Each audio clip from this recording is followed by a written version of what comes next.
The following video is a recording of a lecture from Genes to Galaxies, the 35th Professor Harry Messel International Science School, presented to high-achieving Year 11 and 12 students from across Australia and 10 other countries.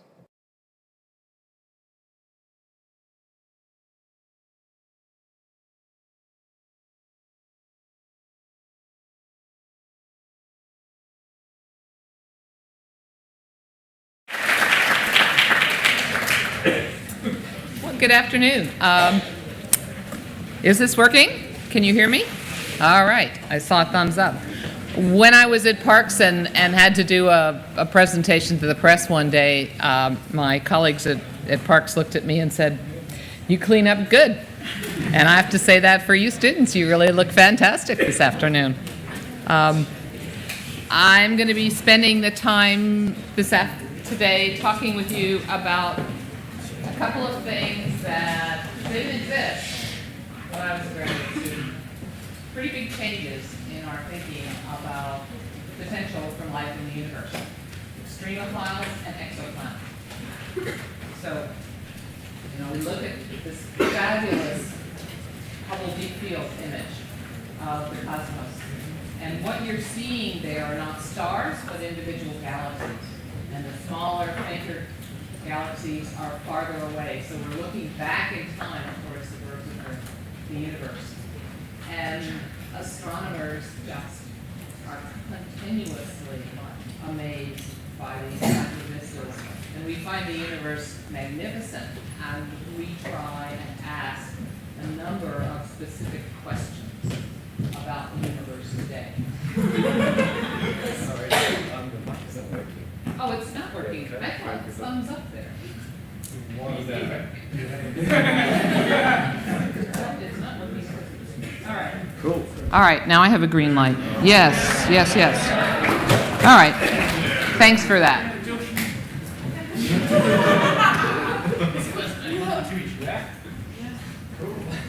I see. All right. Anyway, when we look at this cosmos, we ask, how did our universe start, and how will it end? Are there other universes? How did galaxies, stars, and planets form? And of course, the question that my colleagues and I keep asking is, are we alone? And whether there is life somewhere else in the universe. I'm particularly interested in the intelligent technology building kind. Astrobiologists in general are interested in life. And the numbers are pretty compelling. It's, as they would say in contact, it's an awful lot of wasted space if there's no one else out there. But we don't know the answer yet. So here are two beautiful galaxies merging, colliding. It's not like your car colliding with another car. Galaxies are mostly empty space, and these two galaxies will pass through one another, and what will happen is the cores will be gravitationally attracted and begin to orbit one another and merge, and this will turn into a larger galaxy. We think that's how galaxies grow. Black holes in the center of them consume more and more matter. So in the observable universe, there are 100 billion such galaxies. And within each galaxy, there are hundreds of billions of stars. So you multiply those two numbers together, and you find that there are at least 10 to the 22 stars in the observable universe. And my favorite example, that's small relative to Avogadro's number, right, from your chemistry, but it is a pretty big number. It's equal to all the grains of sand on the beaches of this planet. So there are many opportunities, many stellar opportunities, and what we're now finding is that there are also planetary opportunities. And planets are important because the only form of life that we know evolved on the surface of a planet, was profoundly affected by the planetary conditions, and in turn, that life profoundly affected the planet. Okay, the oxygen that you're breathing today, the 20% partial pressure of oxygen in the atmosphere, is due to biology. It's due to cyanobacteria. And have any of you been to Sharks Bay in Western Australia? So a couple of you. And you saw the stromatolites there, right? The living stromatolites, these things that look like rocks, but they're in fact layered colonies of cyanobacteria with the living layer on the outside. Well, about 2.5 billion years ago, when cyanobacteria developed the ability to photosynthesize, there were such things in the primitive oceans, and the oxygen that bubbled off these mats of cyanobacteria as a result of photosynthesis first began rusting the iron in the ocean. And then when the iron had taken up all the oxygen it could, the additional oxygen continually produced could go into the atmosphere and begin to raise the partial pressure of oxygen. So before that, the dominant form of life on Earth were methanogens. And in fact, when this oxygenation of the atmosphere took place, was the first mass murder. Right? That was bad news for the methanogens. Only the ones that survived were the ones that managed to get into anaerobic environments in these algal mats where they could shield themselves from the toxic oxygen. But of course, oxygen became the basis for metabolic mechanism of respiration, and that eventually enabled large animals, creatures like us. So life has had a huge impact on this planet, and I was very careful to say that the life that we know evolved on the surface of a planet. It no doubt originated on the surface of a planet, but indeed an interesting question of what planet? There is a probability that in fact we are all Martians. So 4.5 billion years ago, Mars was wetter and warmer, and it was a time where there were still a lot of violent impacts from the debris left over from the process of forming planets. And rocks were hitting other rocks and planets, and debris was flying off. And we know that the terrestrials, Earth, Venus, and Mars, exchanged material during that period. So it could be that life started first on Mars, got comfortable in a little chunk of rock that was lifted off the planet by some catastrophic collision, went into the interplanetary medium, and eventually was captured by the gravitational field of the Earth, and that might have seeded life on Earth. It is an open question. It's not something we spend a whole lot of time worrying about, but when we go back to Mars to look for life, and if we find it, there is going to be the necessity to ask, is it connected to life on Earth? So, planets. How many other planets are out there? How often might there be some habitable real estate for life? Well, we lost a planet a while ago. Poor Pluto, right? But what we're learning about what we lost with Pluto, we have gained enormously in terms of planets in orbit around other stars. And in terms of looking for habitable real estate, we now know we need to consider moons, large moons. So here is Mars. We have on Mars today 2 rovers still going, long after their warranty is run out. And we have an army of satellites in orbit around Mars. The surface of Mars is a cold, barren desert with a very high UV radiation load. So life on the surface of Mars is pretty much out of the question. But what about beneath the surface? Mars once had abundant liquid water. Some of that is in the ice caps on the poles, but some of it, and a lot of it escaped,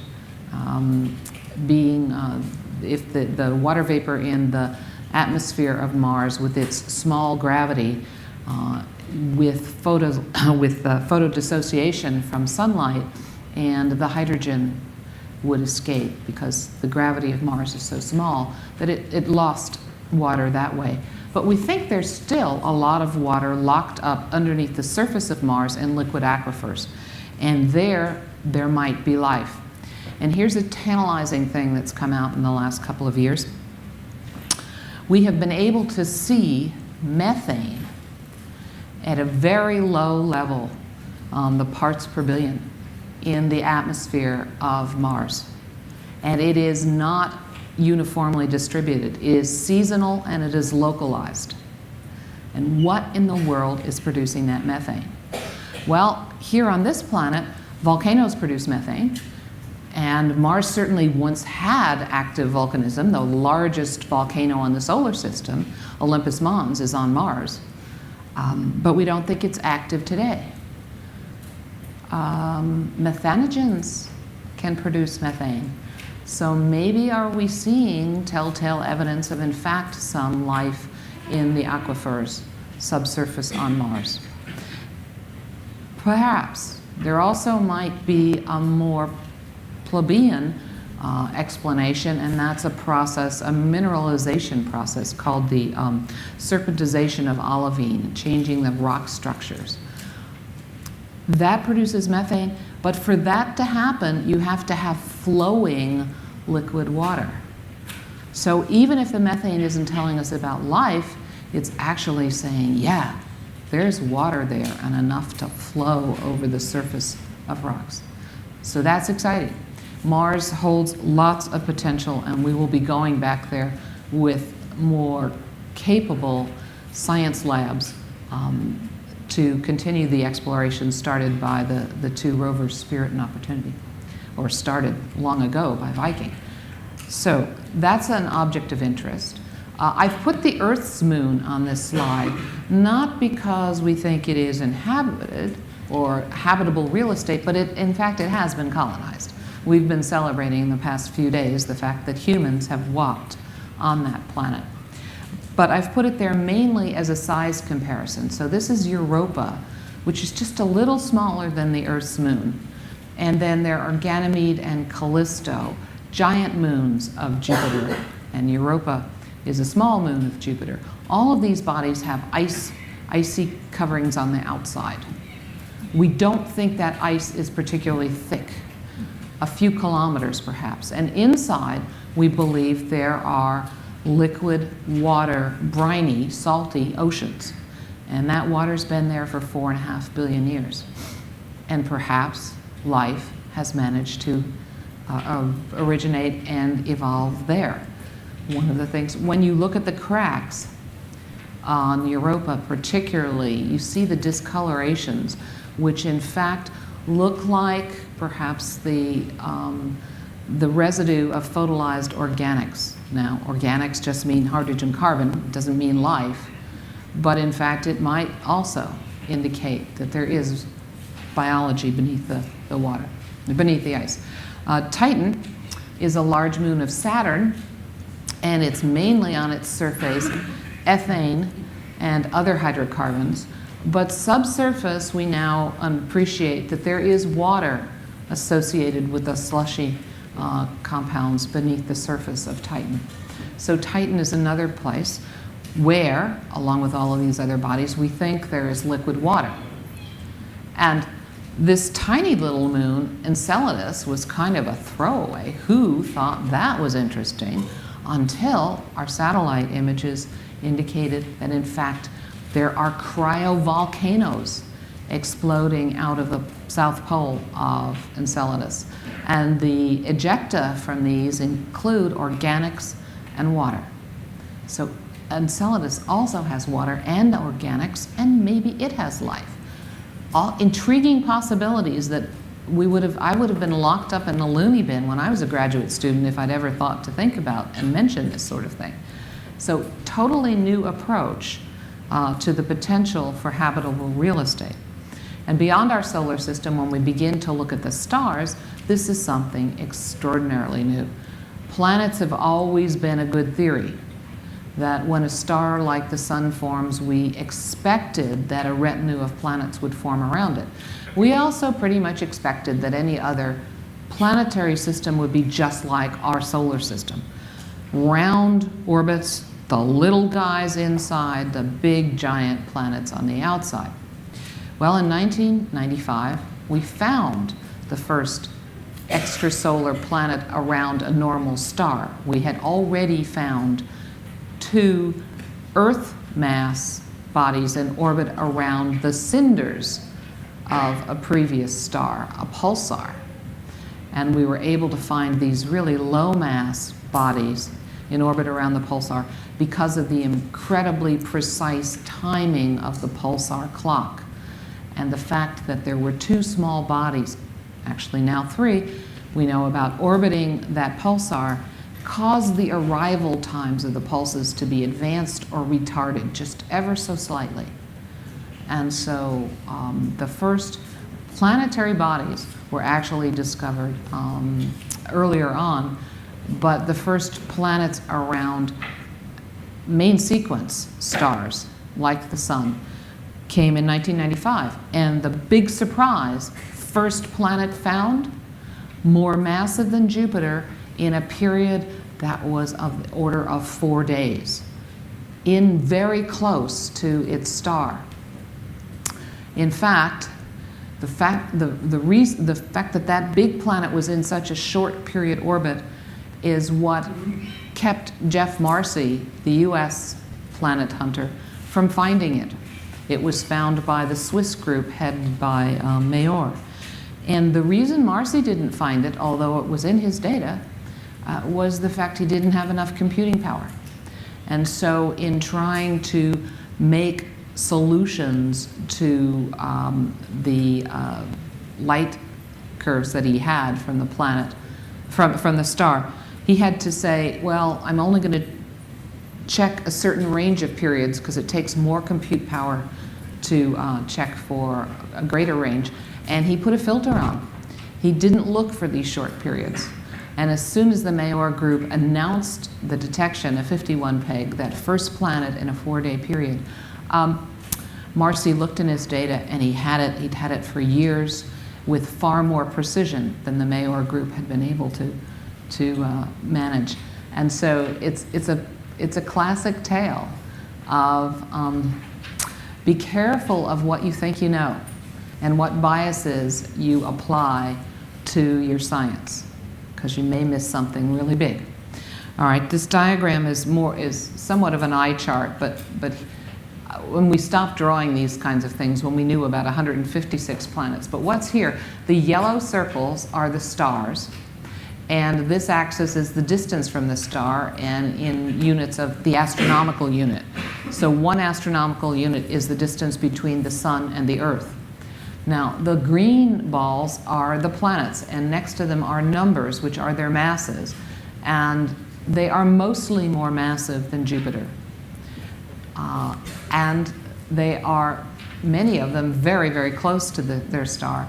And you can see, though, there are some stars that have multiple planets. We don't have many planets out here beyond 5 AU, because that would mean, if the star were like the Sun, periods of 15 years, and we don't yet have enough data to have collected those. So we expect there are many more, we expect there are many more planets out here.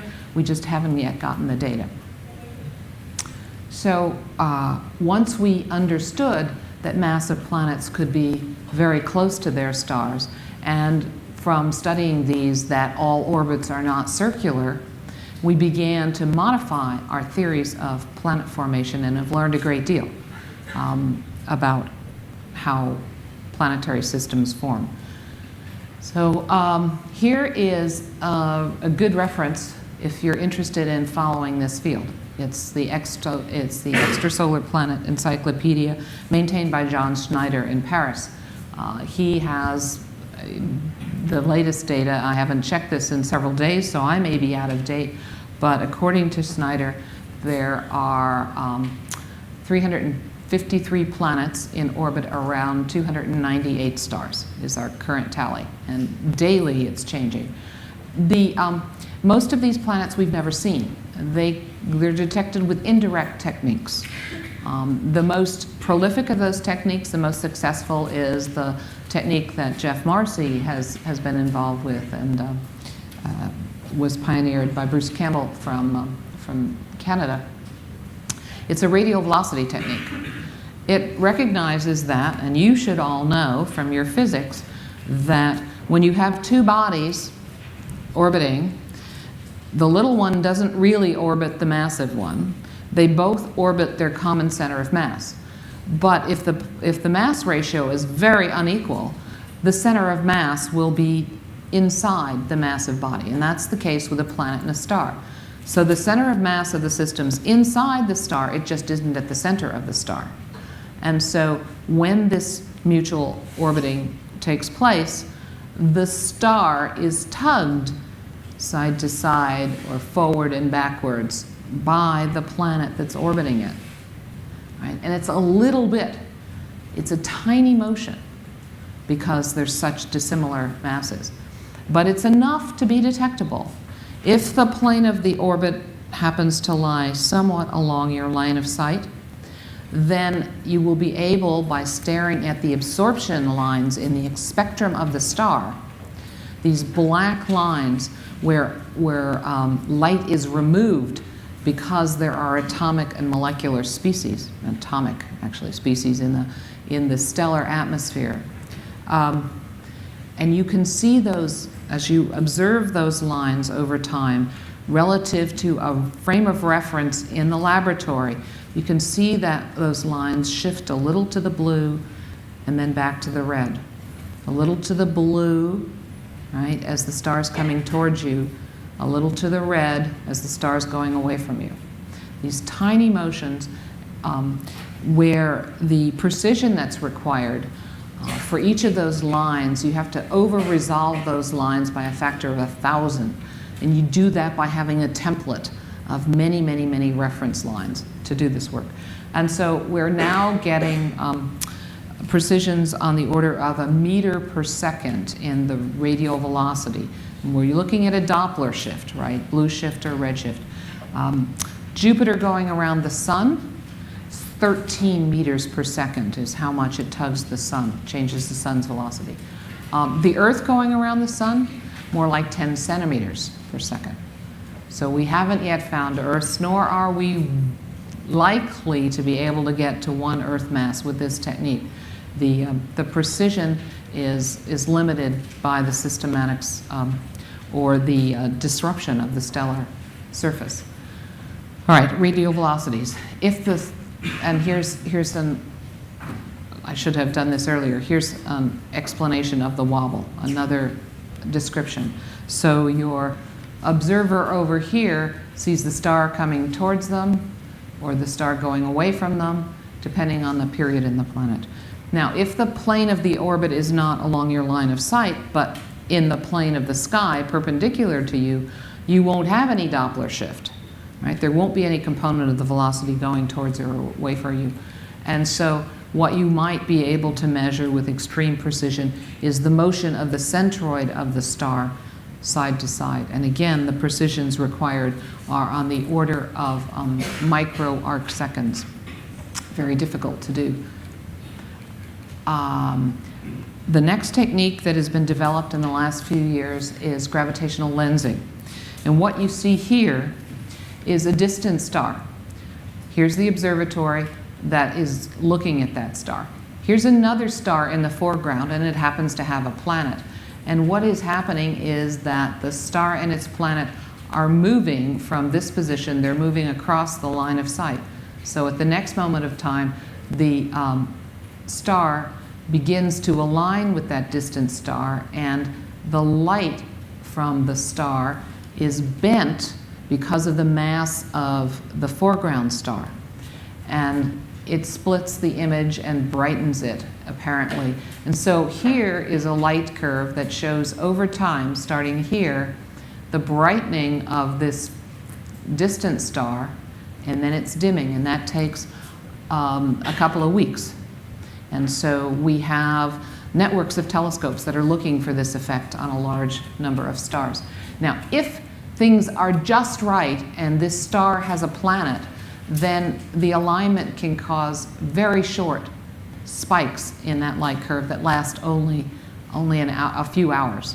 So there's an alert network, and when a star is seen to begin to brighten, then all the telescopes follow it so that they don't miss this kind of an event.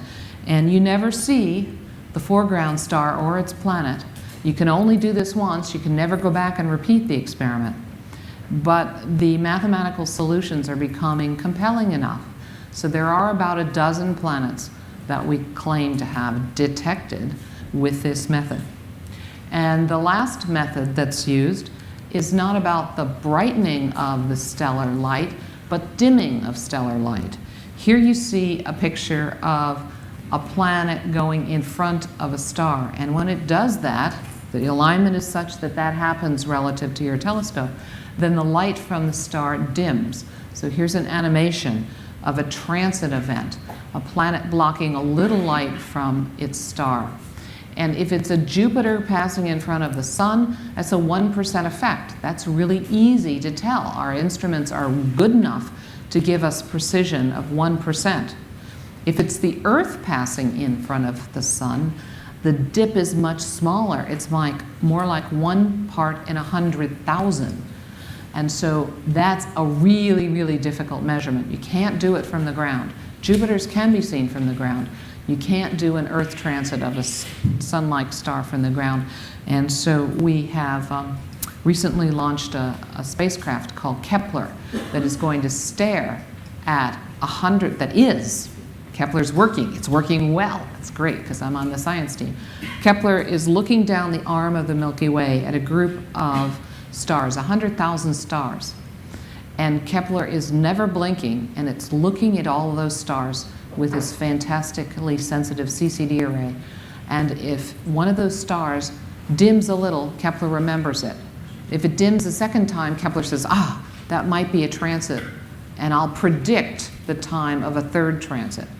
And so Kepler has been sized with a mission lifetime of 3.5 years to be able to find planets as small in size and mass as the Earth in orbit around the Sun at a distance of 1 astronomical unit. And unless we're really, really wrong about what we think about the frequency of occurrence of planets of different size, Kepler should find a few handfuls of Earth in those 3.5 years. And so Kepler will tell us what the statistics of planets of all masses, because Kepler will find thousands of Jupiters, but it hopefully will find a few handfuls of Earth. And then we'll know what the demographics of planetary systems really are. And that will allow us to know how big we have to build our next system, which is going to try and image an Earth-like planet around a nearby star. Kepler stars are too far away to follow up on. But in fact, in the last 1.5 years, we've had the detection and imaging and actual direct detection of a couple of planets. Here's one that the Hubble Space Telescope found in orbit around a star called Fomalhaut. That's where the star would be if you could see it. That's the size of the solar system. What happened is an occulting disk was put in front of the optics of the telescope. So I've just held my hand up and blocked out the light up there in the ceiling. And that, by blocking that bright light, I can see fainter objects in the area around that light. And that's the trick. You want to block out the starlight so that in the surrounding area you can find dim planets. And this planet was imaged by the Hubble Space Telescope in 2004, tiny little speck there, and again in 2006 an image was taken and that confirmed the planetary motion around that star. So direct seeing is believing evidence, and there's another way of trying to find planets, and this is ground-based. The atmosphere, the turbulence in the atmosphere disturbs the images of objects coming from the sky. It's why stars twinkle. All right, well, twinkling stars are really hard to deal with. It's hard. Planets are really faint, and what you'd like to be able to do is get rid of the light from the star and continue to integrate the light from the reflected light from the planets. And so you can do that to some extent by taking very, very rapid pictures of the sky. And in any one picture, it's kind of frozen. It's freeze frame, right? And in the next image that you take, the speckles, the components of the stellar and planetary images will have shifted because of the atmospheric turbulence. But if you have a good enough computer program that can line up and align the stellar image, then you have the opportunity perhaps to sum up the light from the planets over time until you finally get a detection. And that's what's happened here on this star, HR 8799. There are, in fact, 1, 2, 3 planets found. Now, these are all massive planets, and they're very far from the star, which makes it possible to be able to do this. But this is our first opportunity to actually see planets. And the least massive planet that we have found, the smallest mass planet, was discovered around a tiny little star earlier this year called Gliese 581. Here's that red dwarf star relative to our sun. It has about 10% of the mass of the sun, right? Which means that a smaller planet causes a bigger motion of the red dwarf star. There were already BCD 3 planets, 3 large planets, that had been detected around this little star. And finally, this E component at 1.9 times the mass of the Earth was detected. And when it was detected, they had to recalculate the orbits of the other 3 components. And when that happened, this component here, D, moved inwards. Its apparent orbit moved inwards. And it then occupied this blue strip on this chart of stellar mass and distance from the star that we call the habitable zone. It's the region where the temperature on the surface of a planet is likely to be between the boiling and freezing points of water, and therefore perhaps habitable real estate. And so this component now is one of the first that we found that lies within the habitable zone of this little star. And that's more massive than Jupiter. So the planet itself is unlikely to be habitable. It's likely to be a gas giant. But perhaps that planet has a moon of significant size, and that means the moon will be in the habitable zone, and perhaps the moon is a good place for life. So this is right now, we only know about one planet suitable for hosting life.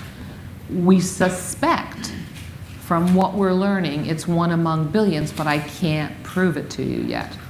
So this is still a proposition. It's not yet proven.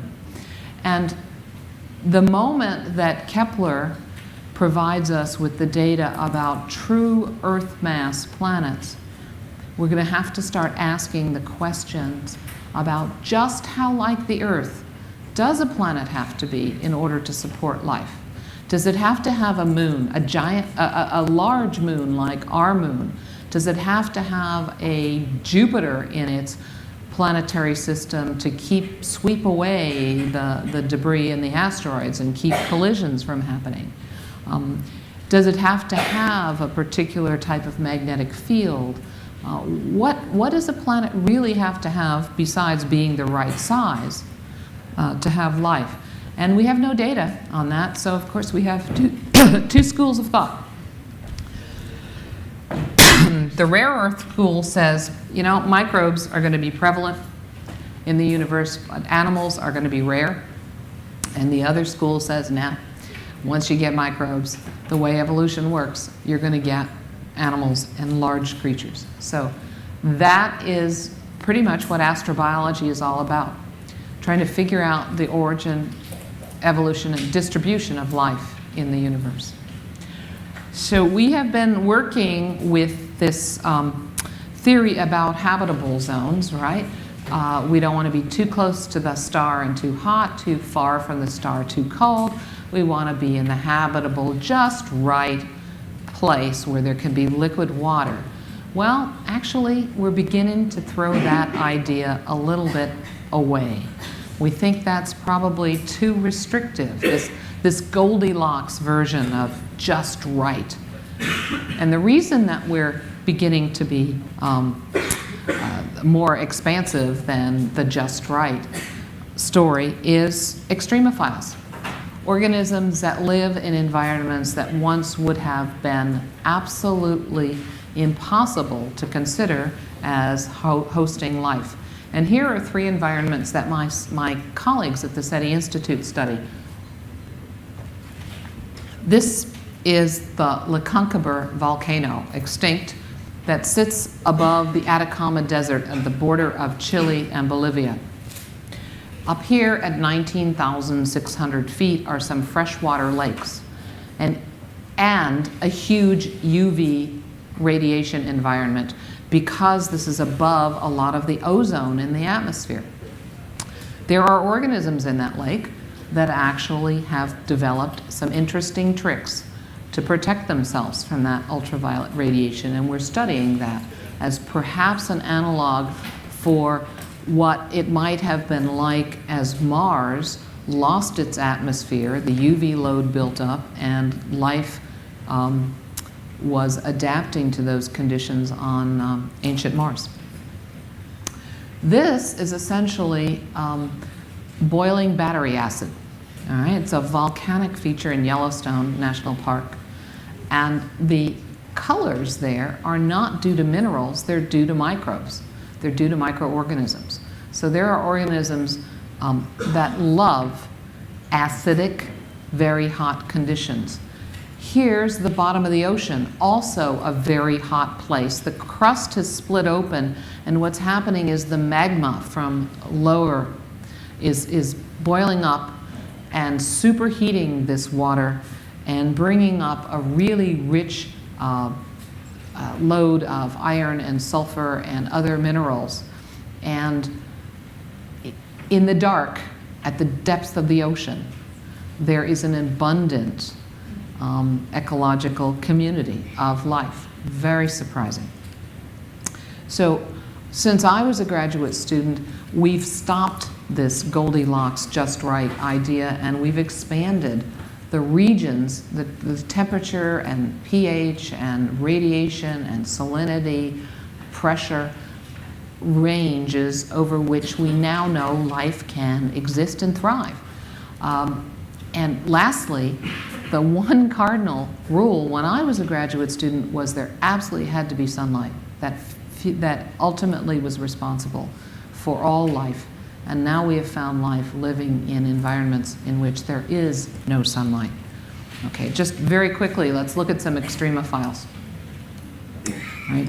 Psychrophiles, ice lovers. These organisms live in the cracks of ice, and they have the equivalent of an antifreeze in their bodies to keep them happy. Here's an even larger ice lover. An ice worm that lives on the coal seeps on the bottom of the Baja Peninsula. And it's actually, you can see it with your naked eye. It's large enough to see, and it's really ugly. And here are the most extreme of the extremophiles. These are my colleagues from the SETI Institute, who, believe it or not, they get their jollies by going and cutting holes in permanently frozen lakes in Antarctica and diving in to study the algal mats at the bottom of these lakes. Here's the other temperature extreme. We have this organism that we call strain 121 because it was found living at 121 centigrade. It turns out it's happy up to 130.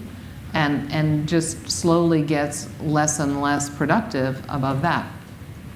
Here is a nuclear reactor, the cooling pond of a nuclear reactor. There's an organism called Radiodurans durans.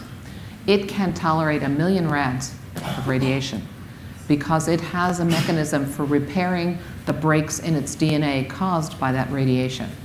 Now, the thought is that evolutionary development that allowed it to learn how to repair its DNA resulted from desiccation, resulted from the stress of drying out. But having learned that trick, radiodurans can exist in very high radiation loads as well as desiccated states. Here's a halophile, salt lover, organisms that live inside pure salt crystals.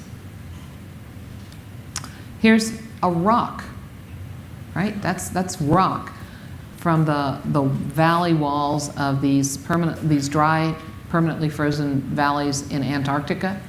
And this blue-green stuff is cryptoendolithic lichen that has crawled in the rock and is perfectly happy there. It's leaching out all it needs to eat from the rock itself. And here are these wonderful tube worms that live around these black smokers. The chain cycle of life is ultimately supported by bacteria that make use of the sulfur and the iron that's coming up from the magma, but they support these wonderful tube worms that actually stand about that high. And a lot of blind shrimp and other goodies that live there. And finally, this is maybe one of the hardiest of the extremophiles, this little tardigrade called a water bear, right? That's what it looks like. This organism has been exposed to the vacuum and radiation environment of space. It has survived. It has been frozen to a few degrees above absolute zero. It survives. So this is an extraordinary extremophile and cute, as opposed to the ice worm, which I think is ugly. But they don't care what I think. Right. So this is astrobiology writ large, and there is a small part of astrobiology which is SETI, and it naturally fits under that umbrella. If you wish, you can explain SETI as being part of astrobiology by saying, I'm actually trying to take a shortcut with SETI. I'm trying to find habitable worlds by taking advantage of the actions of any inhabitants there. I'm trying to find their technology. And so, in many ways, 2009 has been a really good year for the sciences in general. We're celebrating the 400th anniversary of Galileo's first use of the telescope, 200th birthday of Charles Darwin, and the 150th anniversary of the publication of The Origin of Species. SETI's 50 years old this year. The first paper was published by Phil Morrison and Giuseppe Cacconi in 1959 in Nature. We're also celebrating these past few days the 40th anniversary of walking on the moon.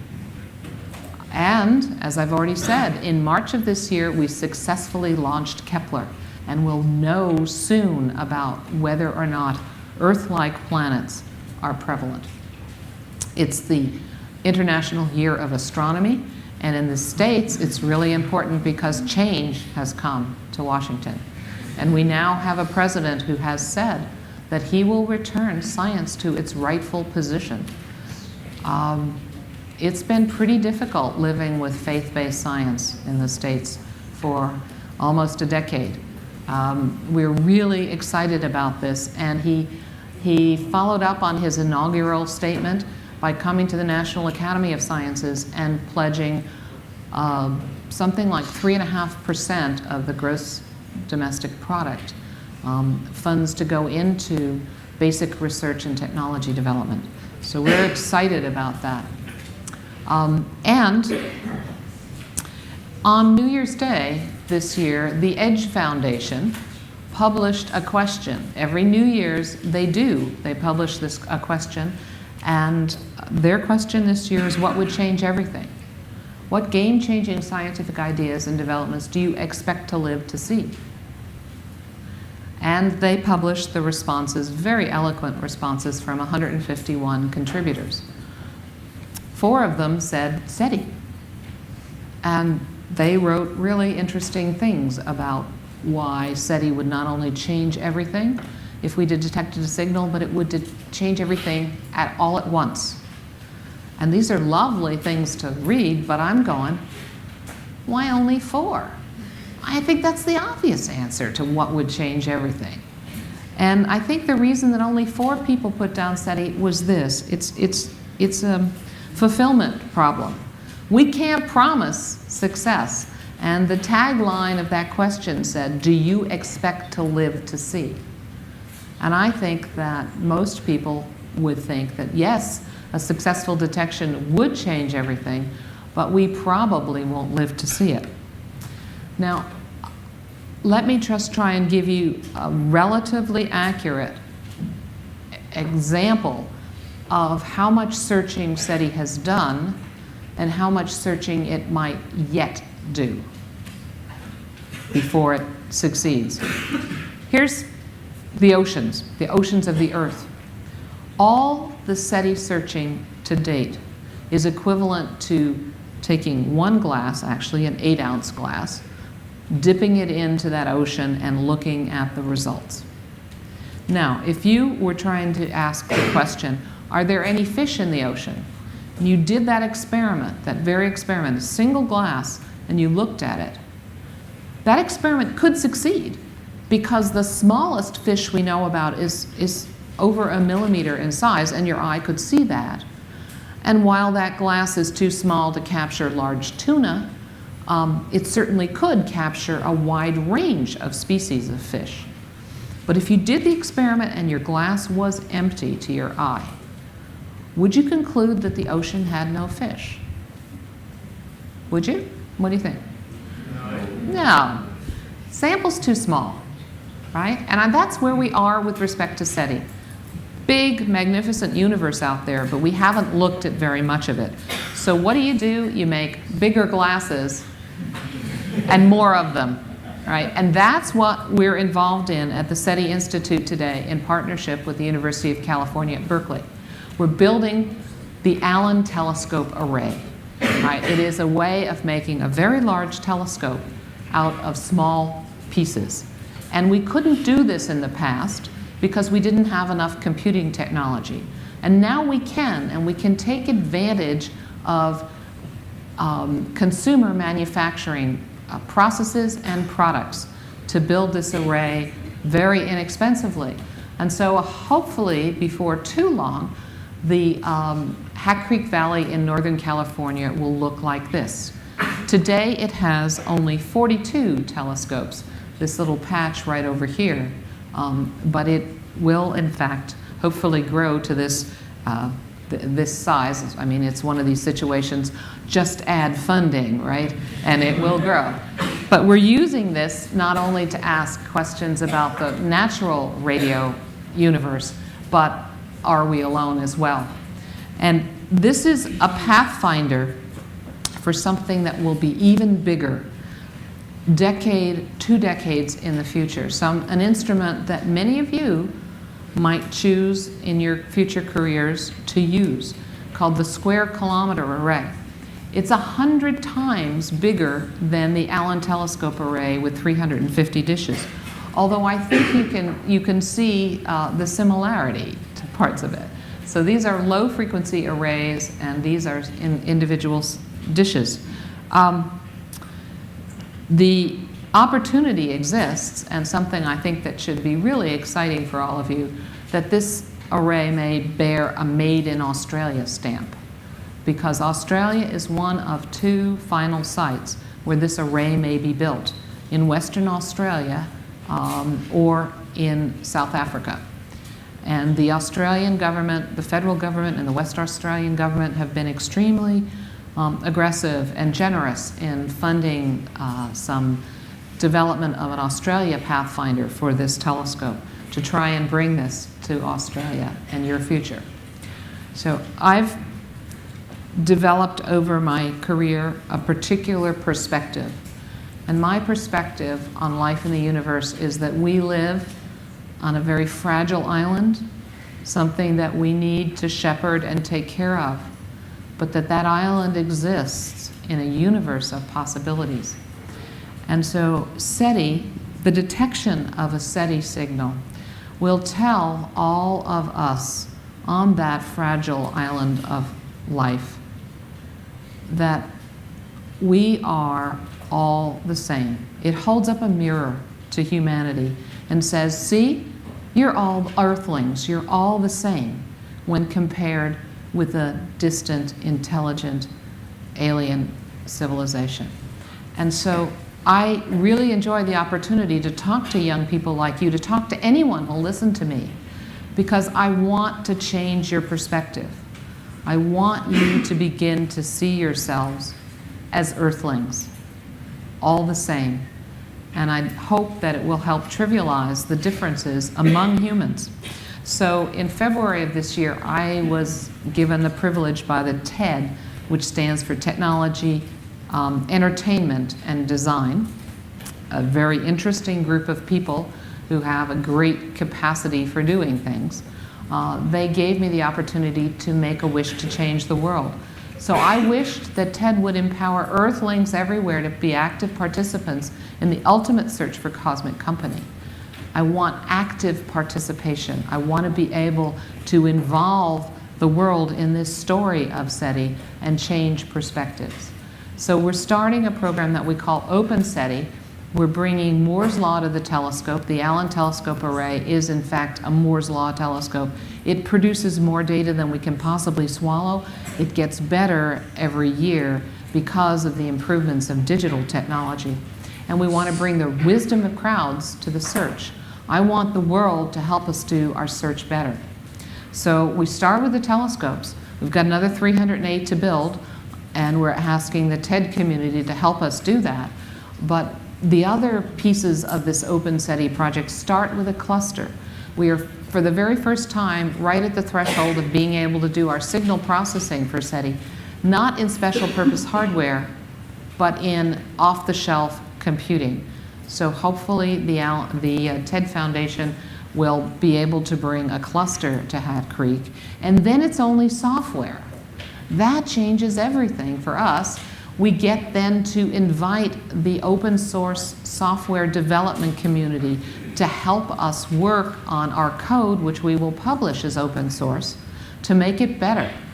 And we can take from that cluster a day's worth of data every month, about 40 terabytes, and put it up on the cloud and provide computing resources for the world to access that data and help us build algorithms for finding classes of sources that we don't now search for.